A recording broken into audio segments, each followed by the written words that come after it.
bonsoir à tous et bienvenue au 19h de la télévision de Burkina. Voici les titres. La 14e édition du pèlerinage Fada a eu lieu ce 27 janvier. Venus de toute la région de l'Est, les fidèles catholiques se sont donné rendez-vous au pied de Notre-Dame du Perpétuel de Boundangou, une célébration marquée par le sceau de la cohésion et de la paix au Burkina Faso. Et puis, source de motivation pour le maintien des élèves à l'école dans certaines zones au Burkina Faso, les cantines scolaires font leur bonhomme de chemin. Dans cette édition, nous ferons le constat dans 2 écoles de la région du Sahel. Les fidèles catholiques de la région de l'Est ont célébré le 14e pèlerinage de Fada ce 27 janvier. La célébration s'est déroulée au pied de Notre-Dame du Perpétuel de Boundangou, sous le sceau de la cohésion au Burkina Faso. Dans son évangile, l'évêque de Fada Ngourma a demandé aux fidèles d'être des artisans de la paix partout où ils seront. Reportage Justin Kendrobego et Mahamadi Bedrago. Réunis au pied de la colline qui abrite Notre-Dame du Perpétuel de Boundangou, les fidèles catholiques issus des différentes paroisses de la région de l'Est célèbrent leur pèlerinage diocésain. Ils prient pour le repos des âmes des forces de défense et de sécurité tombées sur les champs de bataille et pour la stabilité du Burkina, particulièrement le Goulmou. Ce qui nous a mobilisés, c'est l'insécurité que nous vivons dans notre région et dans notre pays. Donc nous sommes venus ensemble implorer Dieu de nous donner cette paix que nous recherchons de tout notre cœur. Aux fidèles chrétiens, c'est de travailler à l'unité. 14e du genre, ce pèlerinage diocésain de Fada est un quart de foi où chaque fidèle implore le Seigneur afin qu'il résolve ses préoccupations.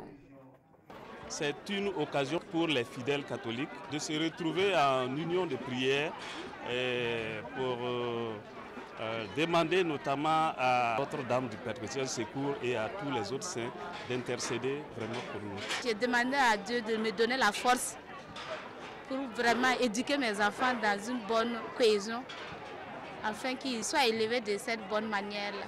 Que la paix revienne au Burkina Faso, particulièrement à Fada, parce que nos écoles sont fermées et les professeurs ne sont pas là pour enseigner. Moi, j'ai demandé à la Vierge Marie de m'aider pour mes études, qu'elle intercède pour moi afin que j'obtienne le bac avec une mention. L'évangile porte sur le thème, à travers une pastorale de proximité réciproque, peuple de Dieu au Goulmou œuvre pour une éducation chrétienne de qualité. Le temple évangélique Grâce et Victoire a organisé une semaine d'emphase spirituelle, une semaine de communion consacrée aux enseignements bibliques et séances d'adoration. C'était aussi le lieu pour présenter de nouveaux convertis. La clôture de la semaine de Sion, c'est avec Siedi Lareyen et Maxime Zongo.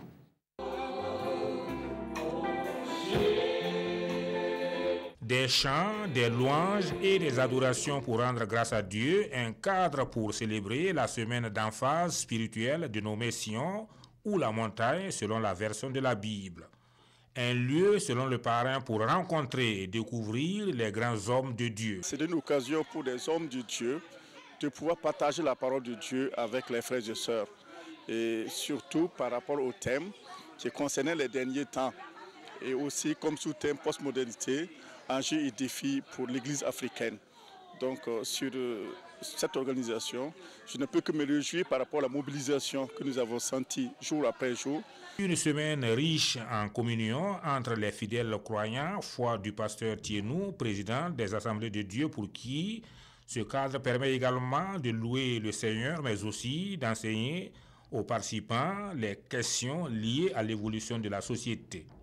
À l'occasion, on a également beaucoup prié pour le retour de la paix et de la cohésion sociale au Burkina. Nous avons prié pour les différents besoins et nous avons vu que nous sommes dedans. Par exemple, quand on parle de l'incivisme, eh bien, c'est une des manifestations, sinon une des conséquences de la postmodernité.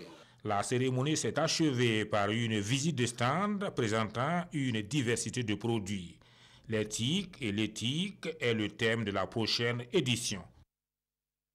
Le conseil municipal de Malba était face aux populations de cette commune rurale ce 26 janvier. Au menu de cette rencontre, le bilan des différentes activités mises en œuvre sur le terrain, un exercice de redevabilité pour lequel la population n'a pas marchandé sa participation. Reportage Madou Ouedraogo et Isiaka Nana. C'est un face-à-face entre le maire de Malba et les populations. Un exercice de redevabilité au cours duquel le premier responsable de la commune dresse le bilan de son mandat à mi-parcours. Du lotissement en cours de la commune à la réalisation d'infrastructures scolaires, aux addictions d'eau potable en passant par l'assainissement, l'électrification de Malba, autant d'acquis engrangés par le conseil et ce, après plus de 2 ans à la tête de la mairie. Car cela ne tienne, des défis majeurs restent néanmoins à relever. Ma préoccupation majeure à Malba aujourd'hui, c'est le CSPS. Le CSP de Malba est ouvert en 1956. Et je pense qu'au Burkina Faso, Malba, la commune de Malba est la seule commune qui ne détient qu'un seul CSPS. Un seul CSP pour 16 953 habitants. Ça, c'est le recensement passé. Hein. Ça veut dire que nous sommes en train de voler à 20 000 habitants. Avec 2 infirmiers du moins. Ça veut dire que chaque infirmier a 8 000 habitants à suivre. C'est compliqué. Un exercice apprécié des populations qui n'ont pas marchandé leur déplacement. Pour dire que l'idée est bonne, très bonne, parce que c'est une première fois. Et je crois que tout ce qui est bon, tout ce qui va à l'amélioration du travail de la commune, il faut vraiment féliciter, il faut supporter. Faire de Malba une commune émergente, c'est l'ambition que se fixe le conseil municipal. La réfection de la mairie, la construction d'une cité traditionnelle et d'un parc à bétail sont entre autres chantiers auxquels il compte donc s'attaquer. Et pour y arriver, Dayer Malo Kambou et son équipe sollicitent l'engagement et l'accompagnement de tous les fils et filles de la commune de Malba. Si elles sont rares de nos jours dans les grands centres urbains, les cantines scolaires à l'école primaire subsistent toujours en milieu rural. Dans certaines zones, elles constituent même une source de motivation pour le maintien des élèves à l'école. Pour le constat, donc, dans la région du Sahel, dans 2 écoles, Kampiti et Gangol. Reportage signé Ibrahim Kagone, Seni Kemtouré et Lazare Sanou. Il est 11h30 à l'école primaire de Kampiti, située à 5 km de Dori. Ici, Aminata Maïga s'active pour servir le repas de la cantine scolaire aux 445 élèves que compte l'établissement. Avant de passer à table, toutes les mesures nécessaires sont prises pour assurer l'hygiène. Autre école, même réalité. L'école primaire de Gangaol, située à 25 km de Dori, dans ces lieux d'apprentissage, la cantine scolaire est une réalité.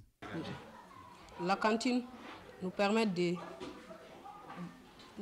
rester à midi à l'école pour apprendre les leçons et se reposer. Parce que même si on rentre à la maison, il n'y a pas la nourriture à manger. Ça me permet de rester à l'école, puis de ne pas faire la distance, aller à la maison et puis revenir.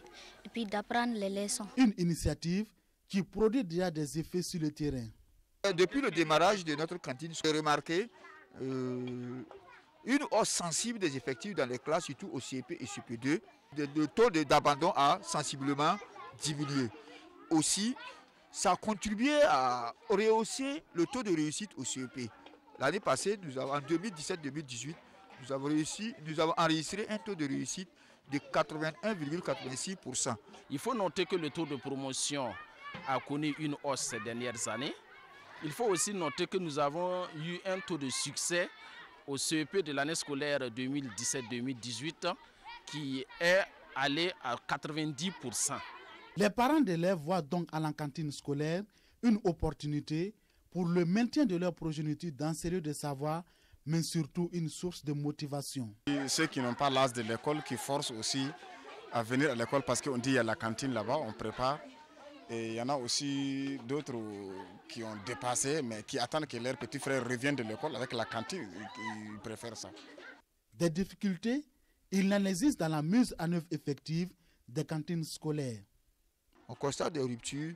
Par exemple, nous venons de recevoir notre première dotation de façon tardive.